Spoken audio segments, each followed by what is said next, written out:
औज़ुबिल्लाहि मिनश्शैतानिर्रजीम बिस्मिल्लाहिर्रहमानिर्रहीम। अस्सलामु अलैकुम वरहमतुल्लाहि वबरकातुहू। प्यारे बच्चों, मदनी प्राइमरी उर्दू स्कूल जोगेश्वरी मगरिब, जमात चाहरुम, मज़मून उर्दू। बच्चों, ये तस्वीर देखिए। तस्वीर देख के आपको क्या समझ में आ रहा है? तस्वीर देख के हमको लग रहा है ना कि नानी या दादी बच्चों को कहानियाँ सुना रही हैं। तो कहानियाँ सुनना सबको पसंद होता है ये नहीं? और आपको तो बच्चों को तो कहानियाँ सुनना बहुत पसंद है। तो आइए बच्चों, आज हम आपकी उर्दू की दरसी किताब से बाँट कर खाने का मज़ा ये कहानी सुनते हैं। ठीक है, सब ध्यान से सुनिए और जवाब दीजिए। देखिए बच्चों, ये लड़की है नाज़ो और इसकी अम्मी है। ठीक है, तो आज क्या है, नाज़ो की स्कूल की छुट्टी है। आज स्कूल की छुट्टी थी। तो आज स्कूल की छुट्टी थी, तो नाज़ो क्या कर रही थी? नाज़ो अपनी अम्मी के कामों में उनकी मदद कर रही थी। घर का काम ख़त्म होने पर माँ ने कहा, नाज़ो मैं कपड़े धोने कहाँ जा रही हूँ? नदी पर जा रही हूँ, तुम घर पर ही रहना। इस तरह अम्मी ने नाज़ो से कहा कि नाज़ो मैं कपड़े धोने नदी पर जा रही हूँ, तुम घर पर ही रहना। नाज़ो ने क्या कहा कि जी अम्मी। नाज़ो ने अम्मी को जवाब दिया और अम्मी क्या आ गई? अम्मी मैले कपड़ों की गठरी लिए नदी की तरफ रवाना हो गई और नदी पर कपड़े धोने के लिए अम्मी चली गई। कुछ देर के बाद दरवाज़े पर दस्तक हुई। दरवाज़े पर दस्तक हुई। नाज़ो ने उठकर दरवाज़ा खोला।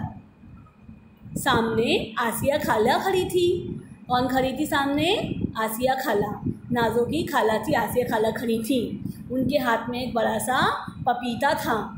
फल पसंद है सबको, फल खाना सबको पसंद होते हैं। और नाज़ो को भी फल पसंद थे। तो आसिया खाला के हाथ में क्या था? फल। कौन सा फल? पपीता था। आसिया खाला नाज़ो को पपीता देती हुई बोली। क्या बोली? आसिया खाला जो है आसिया खाला ने नाज़ो को पपीता दिया और पपीता देते हुए बोली कि ये नाज़ो, ये हमारे पेड़ का पपीता है तुम्हारे लिए। आसिया खाला ने नाज़ो को पपीता दिया और कहा कि नाज़ो ये हमारे पेड़ का पपीता है तुम्हारे लिए।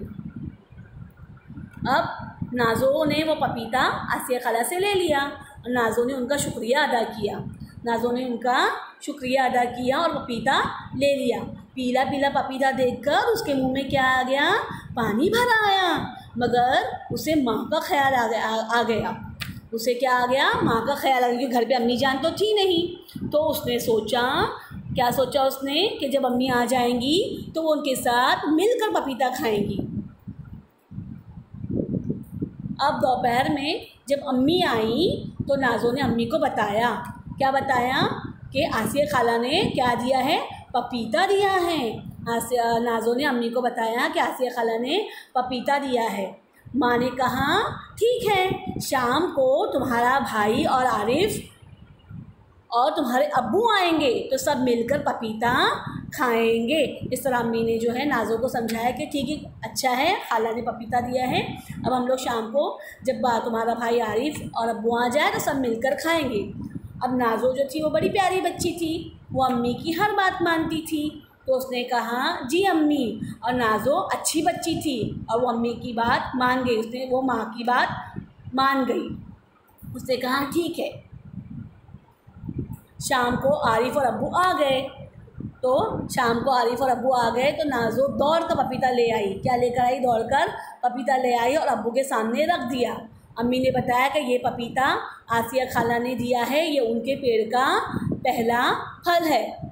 फिर अब्बू ने क्या करी? छुरी मंगाई।